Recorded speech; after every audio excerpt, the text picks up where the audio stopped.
시청자 여러분 안녕하십니까? 출발 성공 투자 박민영입니다. 안녕하세요. 김수정입니다. 이틀 연속으로 올라가던 뉴욕 증시는 숨고르기에 들어갔습니다. 보합권 혼조로 거래를 마쳤고요. 아마존은 또 개별적인 이슈가 전해졌고 테슬라 같은 경우에는 4% 정도 밀리기도 했습니다. 그리고 국제유가가 5% 이상 급락하면서 이번 한 주 동안 에너지 관련주들이 좀 최악의 주간을 맞고 있는데요. 네, 다른 종목, 다른 시장의 지수 데이터 대비해서 말씀 주신 대로 S&P 500 에너지 쪽에서는 또 큰 폭의 하락이 나타났던 주간이었습니다. 시장에서는 이것을 인플레가 잡히는 쪽이라고 해석을 할지 아니면 경기 침체 전조라고 해석을 할지 고민하는 모습도 역력한데요. 어떻게 바라봐야 될지 시장의 이야기들 같이 정리해 가겠습니다. 자, 어제 나왔던 이슈들부터 함께 열어보시죠. 어제 미중 정상회담 내용들이 막 쏟아졌었죠. 화해가 아니더라도 나름의 소통을 하겠다라는 의지가 피력된 것은 긍정적이었습니다. 다만 그 이상도 그 이하도 아니었다라는 점에서 아쉬운 것도 굉장히 많았죠. 얼추 얘기가 나온 것은 미국 측에서는 내년 1월 대만 선거를 존중해라라고 중국에 요구했고 중국은 대만의 군사적 조치 계획 없다라고 나름의 당분간은 대만과 지정학적 갈등을 일으키지 않겠다라는 뉘앙스를 전달했습니다. 군사 대화는 양국 간 소통 복원하겠다라고 밝혔고요. 펜타닐 이 마약 규제 쪽에서는 어느 정도 성과를 이뤄냈죠. 경제 부분에서 서로 원하는 것을 얻어내진 못했으나 서로 불만의 목소리는 어느 정도 표현하기도 했습니다. 그 밖에 한 20여 개의 합의를 달성하기도 했고 실무진들의 대화가 좀 더 이어질 것이다라는 뉘앙스를 풍겼으나 세계 시장에 엄청 경제적 영향을 줄 만한 내용은 없었다라는 게 총평이 되겠습니다. 예상했던 수준이었고 그나마 긍정으로 본다면 소통을 시작했고 앞으로 고위급과 실무진의 회담은 이어질 것이다라는 걸 확인받은 정도입니다. 조금 아쉽기도 한 대목이죠. 여기에 이제 회견 말미에 바이든 대통령이 시진핑 주석에 대해 언급할 때 독재자라는 발언을 내면서 순간 중화권 증시가 흔들리기도 했습니다. 언어적 실수일 수도 있고 상황적 판단이 오류일 수도 있는데요. 일단 시장에서는 이 키워드가 조금 지정학적 리스크를 불키지 않을까라는 우려를 하기도 했습니다만 금세 이 미국 기업인들과 행사에서 시진핑 주석이 미국과 중국은 동반자다라며 나름의 긍정의 뉘앙스를 또 표현했기 때문에 그 우려를 많이 불식시켰습니다. 전반적으로는 이렇게 말해도 될지 모르겠어요. 크게 볼 건 없었다 정도로 지나갈 수 있겠습니다. 어느 정도 화해 분위기만 조성한 거죠. 자, 어제 장 보시면 보합권의 등락을 거듭하다가 결국에는 상승으로 거래를 마쳤습니다. 이번 한 주간 소화한 내용들 보실까요? 미국의 CPI, PPI, 인플레 둔화, 셧다운 우려 해소, 미중 정상회담 지나왔고요. 이팔 전쟁, 이 교전 중지 합의에 대한 기대감이 높아져 있습니다. 전쟁 부분도 어느 정도 우려를 줄였다라는 거죠. 이게 아마 미국의 유가 급락에 또 영향을 좀 주지 않았을까 싶기도 합니다. 그리고 공매도 제도 개선안이 어제 공개가 됐고 좀 더 2차 전지 쪽이 더 반응을 보일까 싶었는데 그렇지는 못했습니다. 그리고 3분기 실적 시즌이 마무리가 됐죠. 정말 체하지 않고 일단 달려왔습니다. 굉장히 많은 내용을 소화한 한 주였고요.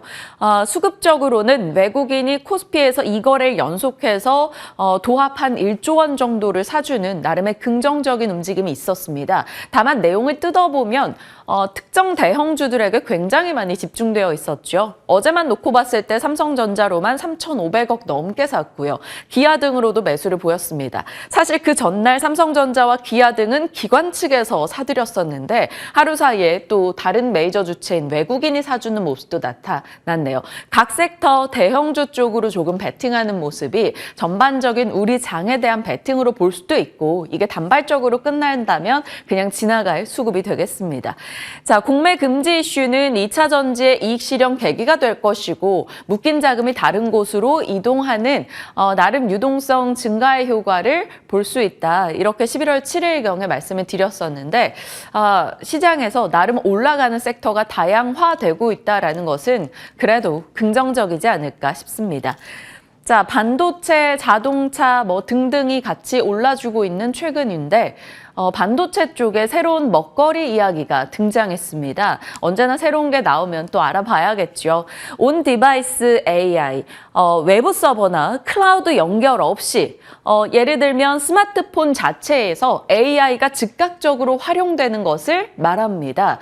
삼성이 최근에 생성형 AI 가우스 언어 모델인 이 AI 기술을 내년에 폰에다가 탑재를 해서 내놓겠다라고 얘기했죠.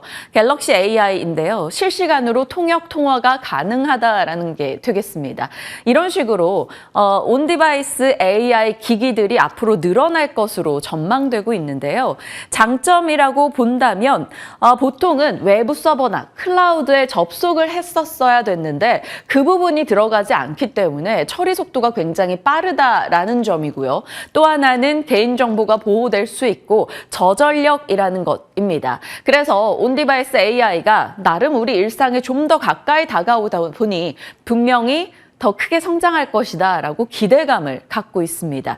자, 그럼 온디바이스 AI가 확장되기 위해서는 어떤 게 필요한지도 고민해 봐야겠죠. 이 온디바이스 AI는 스마트폰에서 뭐 붙이는 웨어러블 기기 쪽으로도 넘어갈 수 있고 이게 자율주행 쪽으로도 넘어갈 수 있을 겁니다. 우리가 운전하면서 그냥 입으로 어디 날씨가 어때? 라고 얘기하면 답을 주듯이요. 마치 내 손 안에 비서, 내 차량에 비서가 생긴 느낌이 온디바이스 AI가 제대로 구현된다면 가능하다라는 겁니다. 기존에는 명령을 실행하는 인터페이스가 키보드나 마우스나 펜이거나 아니면 손으로 터치하는 거였죠. 그런데 이제는 그것을 말로 명령하면 되는 시기가 도래한다라는 거죠. 그렇다면 이 과정에서 빠른 속도와 저전력을 담당하기 위해서 혹은 이러한 칩이 구동되기 위해서 생산되기 위해서 무엇이 필요한지를 고민해 봐야겠죠. 어제 시장에는 온통 그 이슈가 좀 지배하는 느낌이었습니다. 온디바이스 AI 칩 경쟁, 지금 삼성과 SK 하이닉스, 퀄컴, 인텔 등에서 이 온디바이스 AI 칩 경쟁에 열을 올리고 있습니다. 어제 관련주로 막 제주반도체 올라가기도 했었는데 어떤 예가 있는지 보실게요. LPDDR이라고요. D램 처리 속도를 2배 개선하고 전력 소모량을 최소화한 특성의 모바일용 D램입니다. 이런 식으로 전력 처리 속도를 올리고 저전력을 만들어내는 칩에 대한 경쟁이 심화되고 있다라는 거죠. 자, 이런 식으로 우리가 생성형 AI가 등장하고 그것을 탑재해서 활용하는 기술이 점점 많아지고 있습니다. 그 과정에서 명확한 건 이거죠. 반도체가 다양화되고 반도체 점점 더 품질 경쟁이 심화되고 있습니다. 왜냐하면 이것을 접목시키는 기기가 많아지고 있죠. 자동차, 웨어러블 기기 등등. 그러면 칩의 품종도 다양화될 수 있다는 걸 뜻합니다. 그리고 더 작아지고 미세화되고 더 적층하는 구조로 가죠. 2.5D 뭐 이런 식으로 얘기하는 게 스택을 쌓아가는데 이게 모든 것이 결국 기술 경쟁이고 품질 경쟁입니다. 반도체가 다양화되고 더 만들기 어려워지고 있다. 그 과정에서 스펙을 업그레이드하는 과정에서 반드시 필요한 것이 있다라고 하는데요. 넘겨보시죠. 바로 수율 싸움입니다. 우리가 생각하는 AI 생활화 그 과정 속에서 반도체는 더 고도화될 것이고 그러면 반도체 생산자들은 품질 경쟁, 결국 수율 싸움을 해야 합니다. 복잡성, 기능성, 신뢰성 등을 만족시키기 위해서 테스트 공정이 더 많아지고 더 심화되겠죠. 그래서 테스트 수요가 늘어날 수 있다라고 시장에선 얘기하고 있습니다. 검사 밸류체인을 한번 정리를 해봤어요. 웨이퍼 테스트, 그러니까 회로가 그려져 있는 웨이퍼 테스트 이후에 전력과 전압을 노출시켜가지고 또 테스트를 하는 버닝 테스트가 있습니다. 그리고 나서 완성된 패키징을 소켓 안에 쏙 넣어서 마지막 테스트를 하는 게 바로 패키지 테스트인데요. 이 버닝 테스트와 패키지 테스트가 반도체 성능이 고도화되는 과정 속에 반드시 필요하다, 더 많이 필요하다라는 얘기가 나오고 있습니다. 자, 그렇다면 그 테스트 과정에 필요한 버닝 테스트 소켓, 반드시 필요하다라는 얘기가 시장에서 흘러나오고 있고요. 최근 11월에 아마 정말 가장 좋은 시세를 내고 있는 분야가 아닐까 싶기도 합니다. 이 버닝 테스트 소켓에는 오킨스 전자도 들어가고요. 총 한 6종목 정도 우리가 추려볼 수가 있는데 일단 5종목만 넣어보죠. 리노공업 어제 14% 상승했고요. 마이크로 컨텍솔, ISC, TSE, TFE, TFE 어제 제외하고 모두 상승, 그리고 11월 달 상승률만 놓고 봐도 너무나 좋습니다. 평균적으로 한 45% 정도 올라간 모습 확인이 되네요. 자, 왜 반도체 테스트 소켓이 인기를 끌까? 앞서 말씀드린 대로입니다.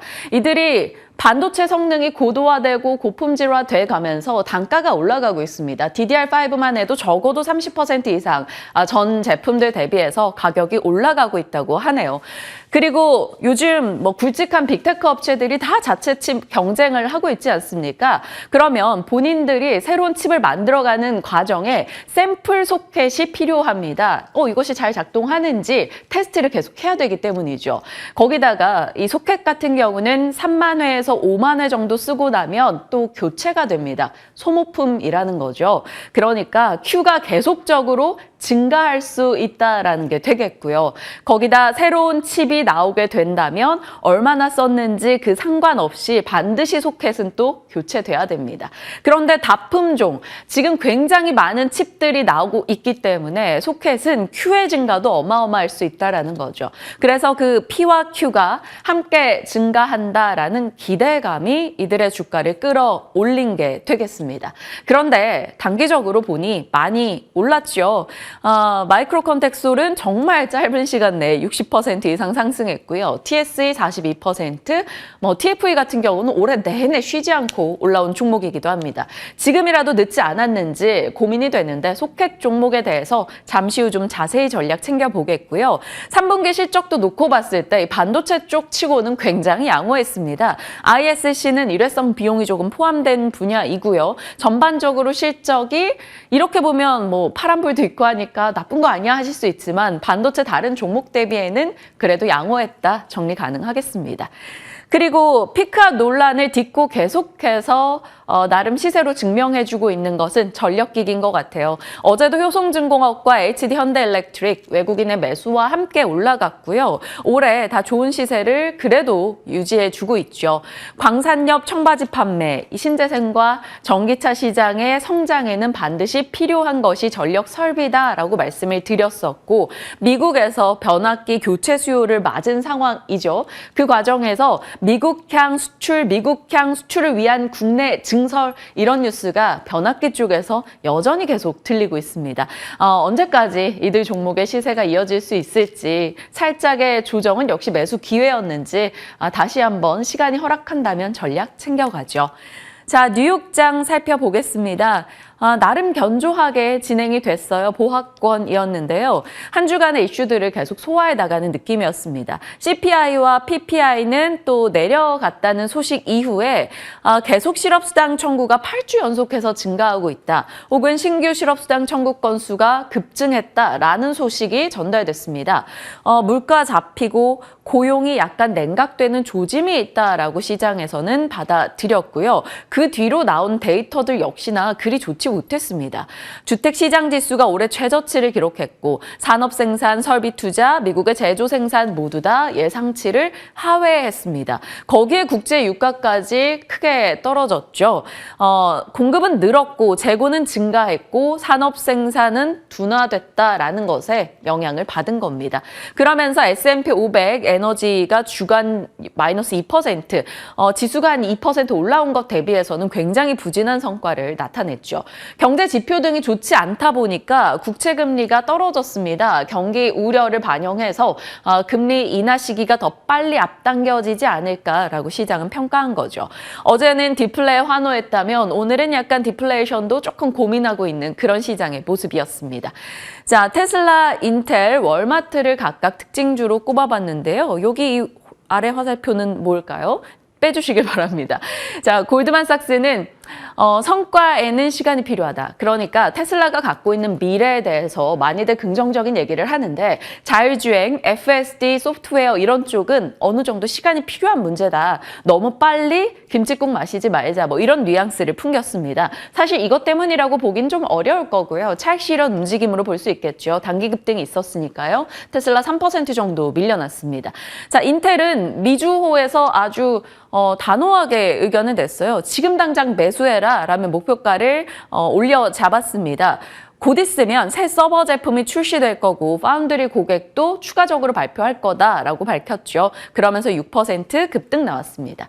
자, 어제 타겟이 실적 내놓고 18% 급등했었잖아요. 그런데 오늘은 월마트와 함께 다시 상승분을 다 토해내고 하락한 채 끝이 났습니다. 타겟 CEO도 그랬고 월마트 CEO도 그렇고 실적 발표하고 나서 앞으로가 좀 걱정된다라는 얘기를 공통적으로 꺼내놨습니다. 월마트 CEO도 디플레 기간 대비해서 4분기 매출 둔화 우려를 밝히기도 했죠. 그러면서 7% 이상 떨어졌네요. 자, 월마트, 코스트코 이쪽 보시면 하락이 눈에 띄죠.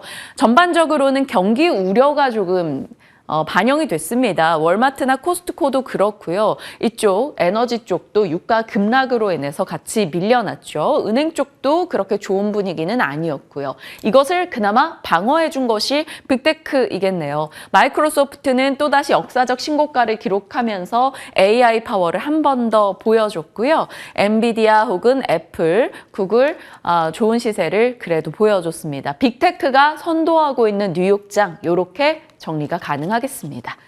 남은 일정입니다. 오늘 부담스러운 건 에코프로 머티리얼즈 IPO가 되겠죠. 공모가 36,200원. 물량 부담으로 해석해서 흔들릴지 2차 전지 수급을 자극해 줄지 오늘 지켜봐야 됩니다. 아마 시장 내에서 가장 중요한 수급 요인이 될 것 같고요. 지능형 로봇 개발 관련한 이야기 오늘 일정이 있다 보니까 이번 주 내내 로봇주들이 좋은 시세 냈는데 뭐 세론 뉴스로 작용하게 될지 한번 체크해 보시죠. OLED 쪽 요즘 뉴스가 많이 나와서 일단 뉴스로만 정리해 놨고요. 여전히 반도체 쪽 이슈가 계속 나오고 있다. 확인하시길 바랍니다. 자, 증권사 보고서들 보다가 한화증권의 엔터에 대한 긍정의 시각이 나와서 살짝 참고용으로 넣어봤습니다. 요즘 각 아이돌의 초동 앨범 판매 혹은 그 앨범 활동 시간 내에 앨범 판매량 이런 것들 체크가 많이 나오죠. 그러면서 계속 피크아웃 얘기가 있습니다. 당연히 앨범이 덫이 된 상황인데요. 앨범 판매량 성장은 정체됐습니다. 중국 팬덤이 예전 같지 않다라는 점과 높은 기저부담이 있다라는 점이죠. 그런데 하나투자에서는 앨범만 팔고 말 거 아니잖아요 라는 뉘앙스를 풍겼습니다. 지금 내년 주력 시장 4사 모두 다 미국 플러스 알파인데 미국에 주력한다라면 미국은 최대 음원 시장이자 최대 공연 시장이라는 것을 고민해 봐야 한다라고 얘기합니다. 스포티파이 스트리밍 횟수를 보신다면 이렇게 꾸준하게 늘어난 것을 우리가 확인할 수 있다라는 거죠. 비중 확대 의견을 냈고요. 탑픽으로는 JYP와 하이브를 이야기하고 있습니다. 시장에 대한 이야기 풀어봤고요. 여기서 좀 더 자세히 내용 들어가 보죠. 수정앵커 오늘 어떤 겁니까? 네, 오늘 미디어 콘텐츠 관련주 준비해봤습니다. 사실 시장에서 워낙에 지금 관심이 없는 섹터인 것 같기도 하고 올해 들어서 많이 밀려서 좀 안타깝기도 한데요. 오늘 한번 정리를 해봤습니다.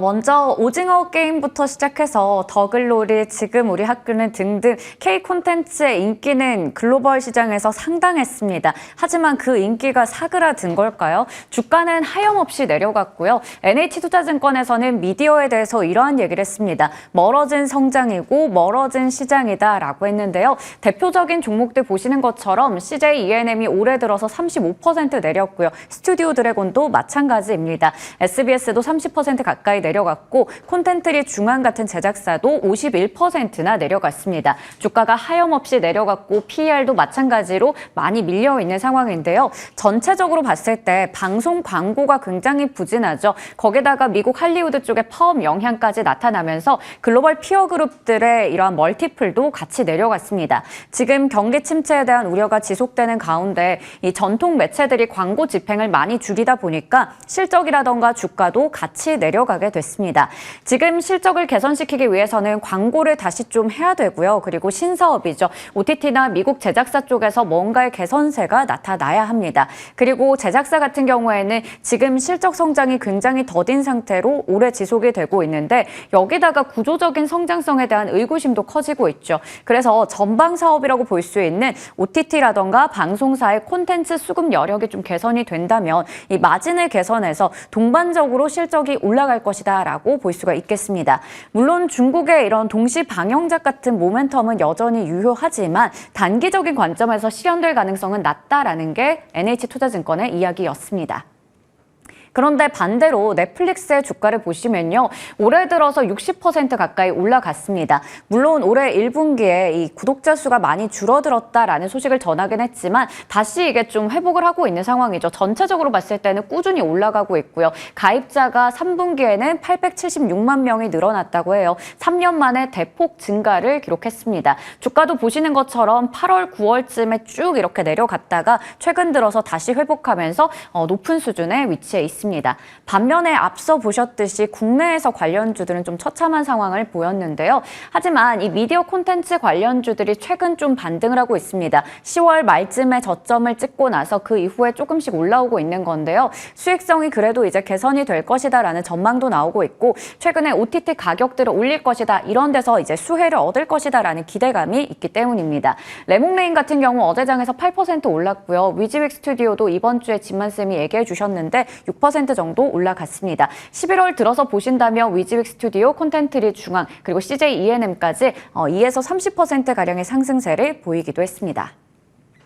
그러면 이제 이 미디어 콘텐츠 관련주들이 기지개를 쭉 펼 수 있을지 그 부분이 궁금해지는데 먼저 이 시장에 대해서 좀 이해를 해보려고 합니다. VOD라고 하면 비디오 온 디맨드라고 우리가 잘 알고 있는데 이게 SVOD가 있고 AVOD가 있어요. 이 SVOD라고 하면 서브스크립션이니까 구독이죠. 대표적인 게 뭐 넷플릭스나 디즈니 플러스 같은 구독하는 그러한 이제 스트리밍 서비스가 되겠습니다. 그리고 이쪽은 어드버타이징이니까 유튜브가 대표적이다라고 볼 수가 있겠는데요. 어쨌든 이 시장은 지금 계속해서 사용자가 늘어나면서 이 시장 자체가 규모가 커지고 있는 상황입니다. 1차적으로 SVOD의 시장 진입으로 규모가 더 확대되고 있고요. 코드 커팅이라고 하면 이제 전선을 자른다라는 거니까 우리가 뭐 대표적으로 넷플릭스 이런 쪽에서 이제 구독자들이 나오면서 초기에는 그 구독자가 창출되는 게 좀 중요했습니다. 하지만 지금은 이 구독자들을 가둬놓는 거죠. 그러니까 큐를 계속해서 확보하고 그러한 부분들이 중요하다라는 건데요. 그러다 보니까 지금 넷플릭스나 디즈니 플러스 쪽에서는 광고 요금제를 도입하고 이제 계정을 공유하는데도 어느 정도 제한을 두거나 추가적인 요금을 붙이고 있는 상황입니다. 자, 그러면 이 글로벌 시장에서 K-드라마, K-콘텐츠의 현 위치는 어떻게 될까요? K-콘텐츠는 계속해서 킬러 콘텐츠들을 생산하고 있는 상황입니다. 앞서 얘기 드렸듯이 오징어 게임이 뭔가 하나의 불을 지펴줬고요. K-드라마를 보면 수준 높은 연기력이라던가 뭐 탄탄한 시나리오나 VFX 여러 가지 뭐 CG라던가 이런 측면에서 굉장히 우수성을 좀 입증받고 있는 상황인데요. 거기다가 누적 시청 시간을 봤을 때도 글로벌 상위권에 위치해 있기 때문에 높은 생산성을 증명하고 있습니다. 하지만 여기서 중요한 건 OTT 오리지널 같은 경우에는 IP 보유권이 OTT로 이전이 되기 때문에 제작사 쪽에서 수익 배분을 가질 수는 없다라는 측면도 봐야 될 것 같습니다. 그래서 지금 중요한 건 K-드라마의 사이즈업이 필요하다라는 건데요. 더 커져야 된다는 거죠. K-드라마는 넷플릭스 기준으로 언어별 제작 비중에서 사실 18%밖에 되지 않습니다. 북미 쪽이 굉장히 큰 지금 비중을 차지하고 있기 때문인데 그렇기 때문에 시청 인구라던가 글로벌 비중을 봤을 때는 추가적인 레벨업을 전망하기가 조금은 어렵다라는 게 키움증권에서 최근에 냈던 보고서 내용입니다.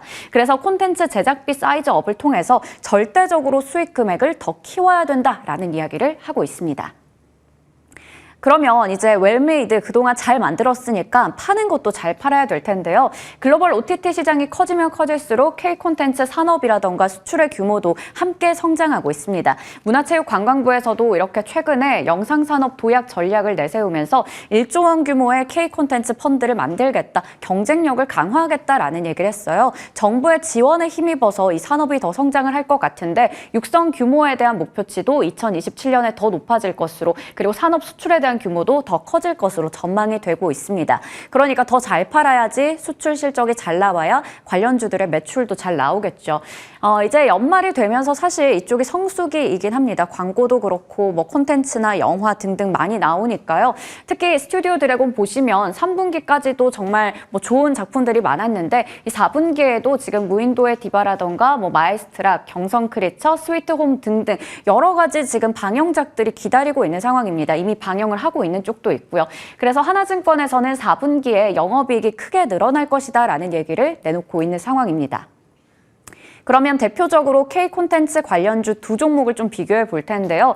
그러면 앞으로 이러한 여러 가지 작품들을 바탕으로 해서 날아오를 용과 적자를 이번에 끊어낸 CJ ENM을 비교해 보겠습니다. 시가총액의 추이를 보시면 함께 좀 쭉 밀렸어요. 그런데 일단은 지금 스튜디오 드래곤이 조금 더 높은 상황이긴 하죠. 스튜디오 드래곤 같은 경우 3분기에 실적이 잘 나왔습니다. 매출은 약간 감소했지만 영업이익이 괜찮았던 게 이 해외에서 매출 비중이 크게 나오면서 분기 최대 수출 실적을 기록했기 때문이고요. 그리고 CJ ENM 같은 경우에는 3분기 만에 흑자 전환에 성공하면서 CJ 자체적인 영화 산업의 우려를 다소 불식시키기도 했습니다. 특히 영업이익이 흑자 전환했다. 이 티빙이나 피프스 시즌 같은 그동안 주가의 발목을 잡았던 요소에서 적자 규모가 많이 줄어들었다라는 게 굉장히 눈에 띄는 변화가 되겠습니다. 티빙 같은 경우에도 이제 이 구독료 인상 같은 여러 가지 부분들을 꾀하고 있기 때문에 이러한 부분들이 앞으로 주가에 좀 어떤 영향을 줄 수 있을지도 궁금해집니다.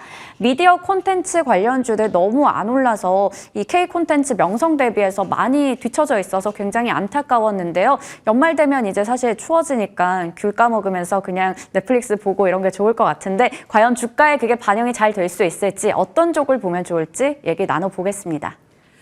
연말 되면 수정인컨이 크리스마스 트리 보러 가지 않을까라는 생각을 했는데 네, 귤 까먹으면서 넷플릭스 보도록 하겠습니다. 콘텐츠 주식에 대한 전략, 이제는 좀 벗어날 수 있을지, 날아오를 수 있을지 같이 담아서 전략 챙겨가겠습니다. 지금부터 함께 하시죠.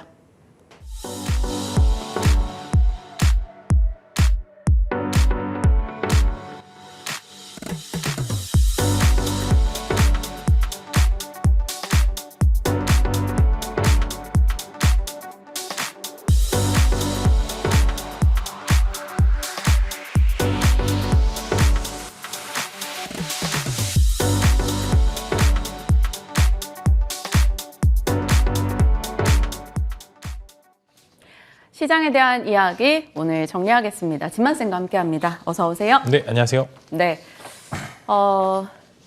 사실 주간 이제 저희가 3번 진만쌤과 만나고 있다 보니까 월목은 조금 당장의 대응에 좀 집중해서 나누고요. 금요일은 좀 종목이나 섹터를 좀 세분화해서 전략을 챙겨갑니다. 오늘 그런 내용 준비되어 있으니까요. 참고해 주시고, 그래도 한 주간 평가 그리고 다음 주 전략, 일단 시장 전략부터 여쭤보고 지나갈게요. 네, 일단 뭐 시장 자체는 나쁘지 않다라고 좀 생각이 듭니다. 지난주 이제 해서 이제 어느 정도 노이즈 자체는 마무리가 되고 있는 것 같고요. 이제 뭐 어느 정도 돌아 나오고 있는 섹터에 대해서 좀 수급이 몰리고 있다는 점, 최근 며칠간 외국인들의 그래도 현물 매수세가 동반이 되고 기관들의 현물 매수세가 같이 동반이 되면서 개인들의 차익 실현 매물을 좀 받아내고 있는 것 같습니다. 아무래도 개인 투자자분들께서도 이제 그동안 버텼던 분들은 어느 정도 수익을 실현하고 있는 상황이기 때문에 오늘도 마찬가지입니다. 이제 개인 투자자들의 어떤 이제 차익 실현 욕구 여부에 따라서 조금 이제 상승폭이 조금 더 탄력이 붙거나 혹은 이제 상승폭이 제한되거나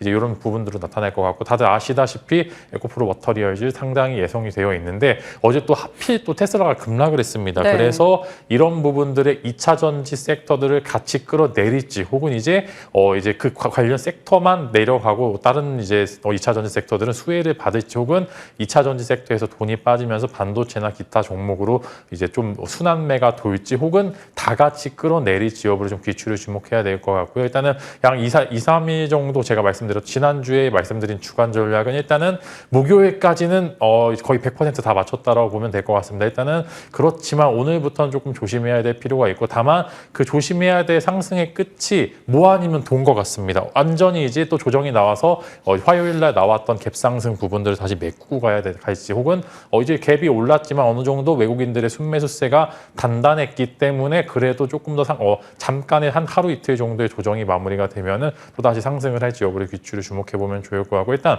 글로벌적으로 봤었을 때 조금 악재들이 해소가 되고 있는 것 같습니다. 매번 나왔던 미국이랑 중국의 좀 갈등 여부도 조금 이제 좀 줄어들고 있는 것 같고요. 국채금리 안정화가 제일 중요한 것 같습니다. 그래서 이런 부분들 사실상 그래도 지수에 우호적인 부분들이 많다라는 점, 원달러 환율도 1,300원 밑을 계속적으로 하회하면서 시장에는 좀 우호적인 환경이 유지되고 있는 것 같기 때문에 수출 데이터가 좋아지거나 혹은 이제 내년도 혹은 이제 2년조 내에서 좀 긍정의 포인트를 찾을 수 있을 만한 섹터를 보시게 된다라고 하면 여전히 좀 긍정의 코멘트 드릴 수 있을 것 같고 다만 또 일부 부지의 반도체 같은 경우도 고점을 계속적으로 갱신하지 못할 수 있을 만한 기업들도 존재를 하기 때문에 매출이나 영업이익이 내년도에 좋아질 만한 기업들 위주로 선택을 하시면은 분명히 좀 사놓고 물리더라도 그쪽에 물리면은 좋은 결과가 있지 않을까 싶습니다. 네.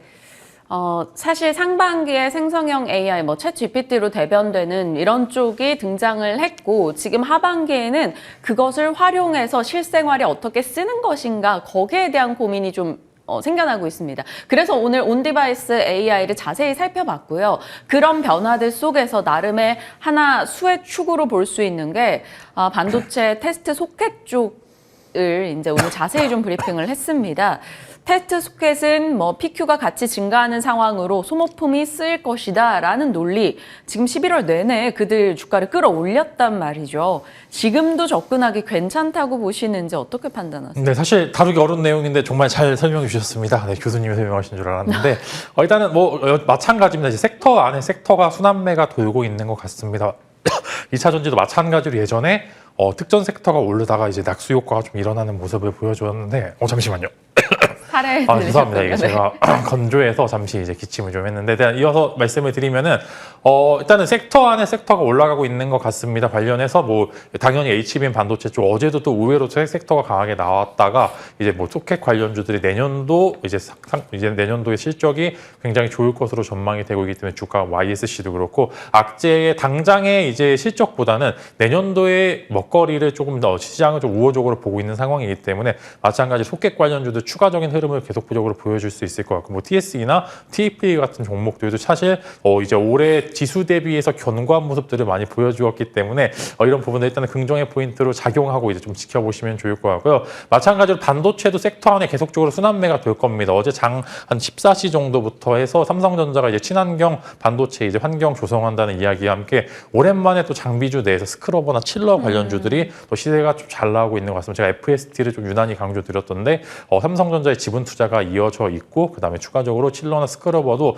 사실상 뗄래야 뗄 수도 없는 상황이기 때문에 이런 부분들 반도체는 이제 삼성전자, 하이닉스의 추가적인 투자를 계속적으로 원하고 갈구하는 상황이기 때문에 일단 여기서 추가적인 상승이 훨씬 더 나올 수 있다는 점 말씀을 드리면서 순환매를 기다리면서 다음 순환매가 뭘지 지켜보시면 좋을 것 같고 이렇게 되면 당연히 메모리 쪽뿐만 아니라 비메모리 쪽도 한 번 정도 이제 좀 추가적인 시세가 나올 수도 있을 것으로 전망이 되기 때문에 다음 섹터를 찾아보는 것도 좋고 그다음에 현재 주도하고 있는 섹터를 추가적인 시세를 노려보는 것도 좋다라는 점 즉 일단은 반도체 위주의 시장이 이어질 것으로 전망이 되고 있습니다. 그럼 소켓이나 칠러 스크러버 다 이제 대장주들 매수 가능 의견 주신 걸로 정리할까요? 네, 여전히 추가적인 시세를 좀 가늠할 수 있을 것 같고 ISC가 또 최근에 한 번 정도 조정이 있다가 또 올라온 부분들이 있는데 ISC를 일단은 소켓 쪽 우선주로 좀 말씀을 드리겠고요.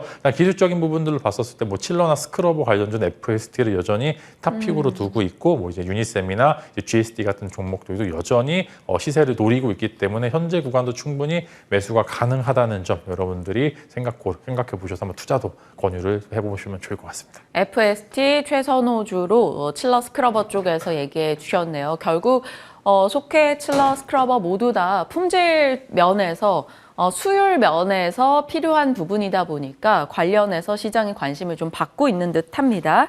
자, 콘텐츠 쪽도 저희가 들여다봐야겠는데 콘텐츠 이야기를 정말 많이 했는데 좀처럼 뭐 강한 시세를 보여주지 못하고 있는 흐름입니다. 콘텐츠 쪽에 대한 대응 어떻게 해볼까요? 딱 한 줄로 정리하면 더 나빠질 거는 없다라고 좀 생각이 듭니다. 뭐 사실 OTT 업체들이 뭐 여러 가지 이슈로 인해 사실 좋았어야 될 때 그냥 순수하게 기대감만 갖고 올랐다가 생각보다 매출이나 영업이익이 증가하지 않으면서 이런 부분들이 주가에 반영되기 시작했고요. 이제 뭐 고금리의 가장 큰 피해주가 하나가 컨텐츠주기 때문에 이런 부분들이 주가에 좀 반영이 되고 있는 것 같고 사실 글로벌 이제 업체들도 사실 주가 흐름이 그렇게 녹록치만은 않았던 게 여러 가지 제한되는 부분들이 있고 사실 이제 시청자들이 굉장히 냉정해졌습니다. 이제 사실 이슈몰이가 안 된다라고 하면은 정말 시청률이 좀 여지없이 좀 안 좋은 모습들을 보여주고 지금 너무나 컨텐츠가 많아서 이것을 취사 선택한다라는 점에서 시청자들의 냉정한 평가가 계속적으로 이어지고 있는 것 같습니다. 그래서 이런 부분들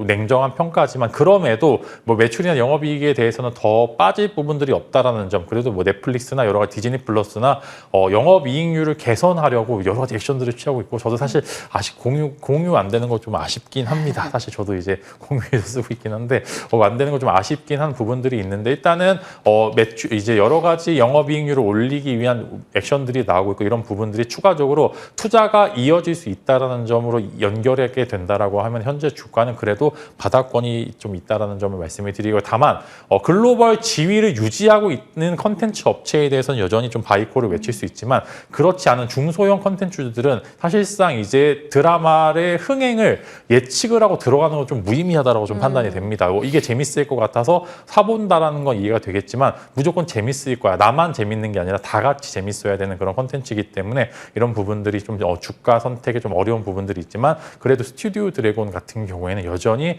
글로벌 업체로서의 좀 이제 모습들을 보여주고 있고 이제 외형적으로도 이제 보릿고개를 지나간 상황이기 때문에 관심을 가져보시면 좋을 것 같고요. 저는 이제 웹툰 쪽은 민영 앵커님도 좋아하지만 저도 이제 좋아하기 때문에 사실 이런 부분들이 계속적으로 IP라는 이제 직접 재산권이 좀 형성이 되면서 웹툰이 잘 돼서 웹툰이 영화화가 되고 이런 부분들이 전 선순환이 될 것으로 전망이 되고 있기 때문에 웹툰 쪽을 조금 더 이제 바이콜을 외치면서 상승 탄력은 이쪽 부분들에서 훨씬 더 많이 나오고 있을 것 같다라고 말씀을 드리겠고요. Y랩 말씀을 드리겠습니다. Y랩 계속적으로 바닥권에서 어느 정도 이제 적정 주가가 유지가 되고 있는 상황이기 때문에 뭐 한 번 정도 시세 타고 장대 양봉 나올 수 있을 만한 자리니까 Y랩 한번 컨텐츠 관련주들 내에서 웹툰 관련주들 한번 관심 가져보시면 좋을 것 같습니다. 콘텐츠 쪽에서는 스튜디오 드래곤, 웹툰 쪽에서는 Y랩 얘기해 주셨습니다. 이쪽도 꽤 소외돼 있다가 최근 들어 스튜디오 드래곤 필두로 조금씩 개선되는 흐름이 보이곤 있는데 꾸준히 시세에 연결되길 바라보도록 하겠습니다. 자, 진마스픽 가겠습니다. 자율주행 쪽 이야기 해주시네요. 온디바이스 AI 얘기가 나오면서 자율주행에 대한 기대도 더 가까워졌고요. 어제 또 정부에서 나온 이슈도 있었고 하다 보니까 자율주행 종목들이 강하게 올랐습니다. 저희도 뭐 테슬라 FSD 얘기부터 해가지고 자율주행 얘기를 정말 많이 했었거든요.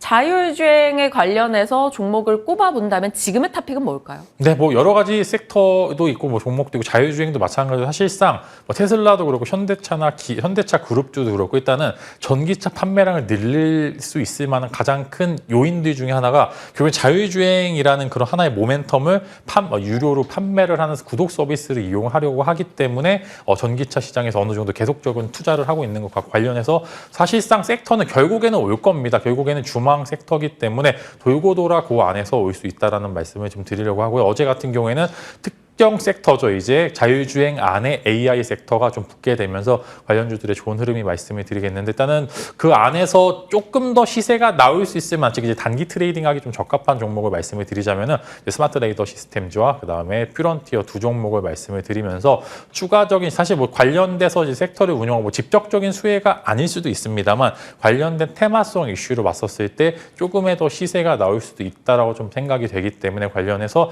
두 종목 정도 컨택을 좀 드리면서 추가적인 시세 노려보시면 좋을 거고 스마트 레이더 시스템즈는 제가 몇 번 다뤄들었던 종목 중에 하나이기 때문에 추가적인 시세가 조금 더 나올 수 있다는 점 이제 말씀을 드리면서 지금 이런 섹터는 기술적인 부분들에 치중을 해서 섹터 한 번 정도의 수단 매를 기대하게 된다라고 하면 뭐 하루 이틀 정도 조정이 있었을 때 신규 매수 한다라고 하면은 굉장히 좋은 자리다 이렇게 말씀을 드리도록 하겠습니다. 네, 자율주행 관련주 탑픽으로 캔코아 에어로스페이스 다음으로 종목명이 긴 거네요. 스마트 레이더 시스템 그리고 퓨런티어 얘기해 주셨습니다. 자율주행 쪽에서는 어제 전반적인 시세가 나긴 했는데 연속성을 띨지 궁금해지네요. 이들 종목 좀 더 지켜보시길 바랄게요. 저희 잠시 후에 이어지는 코너에서 이제 자율주행 관련해서 그리고 자동차 내에서 또 테슬라 관련한 전략까지 다 담아둔 이야기가 준비되어 있습니다. 이제 유진투자증권 팀장이 나와서 함께 전략 풀어줄 거니까요. 계속해서 시청 이어주시길 바랍니다. 자, 시장과 종목에 대한 이야기 한 주 또 진만쌤 고생해 주셨습니다. 여기서 보내드릴게요. 고맙습니다.